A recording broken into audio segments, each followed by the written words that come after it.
સુરતમાં લોભામણી સ્કીમ દ્વારા લોકોના ₹98 લાખની ઠગાઈ કરવાના આરોપમાં શાહ દંપતીની સુરત ઇકોસેલ દ્વારા ધરપકડ કરવામાં આવી છે। આ દંપતી લોકોને ઊંચા નફાની લાલચે રોકાણ કરવા પ્રેરિત કરતા હતા, પછી તેમની સાથે ઠગાઈ કરતા હતા।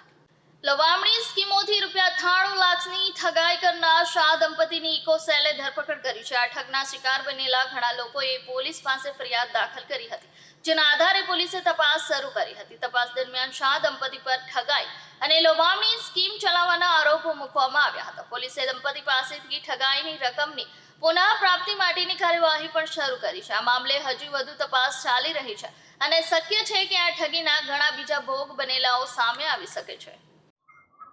સુરત શહેર આર્થિક રીતે ખૂબ જ આગળ વધતું સિટી છે। સુરત શહેરની અંદર હીરા ઉદ્યોગ છે, કાપડ ઉદ્યોગ છે અને અલગ અલગ જમીનોની અંદર પણ લેતી દેતી વેચાણ થતા હોય છે, જેની અંદર કોઈ પણ પ્રકારનું ફ્રોડ ન થાય એના માટે સુરત શહેરની અંદર ઇકોનોમિક ઓફેન્સ વિંગ ખોલવામાં આવેલ હતું, જેમાં આવા પ્રકારના ફ્રોડ કરનાર ઈસમો વિરુદ્ધ કડકમાં કડક કાર્યવાહી થાય, જેના માટે પોલીસ કમિશનર શ્રી અનુપમસિંહ ગેહલોત સાહેબ, અમારા joint commissioner Shri, DCP Shri તમામ દ્વારા સૂચના આપવામાં આવેલી છે કે આવા પ્રકારના કોઈ પણ પ્રકારના ફ્રોડ થાય તો તેમની વિરુદ્ધમાં તાત્કાલિક પગલાં લેવામાં આવે અને તેમને જેલ હવાલે કરવામાં આવે। જેને આધારે અત્રે એક અરજી મળેલી, જેમાં શાહ ઇન્વેસ્ટમેન્ટ કરી એક કંપની બનાવી પતિ પત્ની બંને દ્વારા એક ફ્રોડ આચરવામાં આવ્યું હતું, જેની અંદર કુલ 8 વ્યક્તિઓના નાણાં ફસાઈ ગયા છે, જેની અંદર કુલ 98 લાખ આસપાસની રકમનું ફ્રોડ થયેલ છે।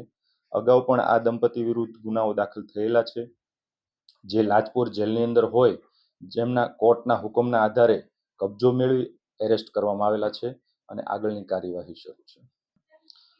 હાલ પૂરતી આવી નોટિસો મોકલવામાં નથી આવી, પરંતુ જો એ લોકોનું પણ ઇન્વોલ્વમેન્ટ જણાય આવશે તો જરૂરથી તે લોકોને પણ બોલાવી અને નિવેદનો નોંધવામાં આવશે। તેમનું ઇન્વોલ્વમેન્ટ આની અંદર તપાસની અંદર મળી આવશે તો કાર્યવાહી પણ કરવામાં આવશે।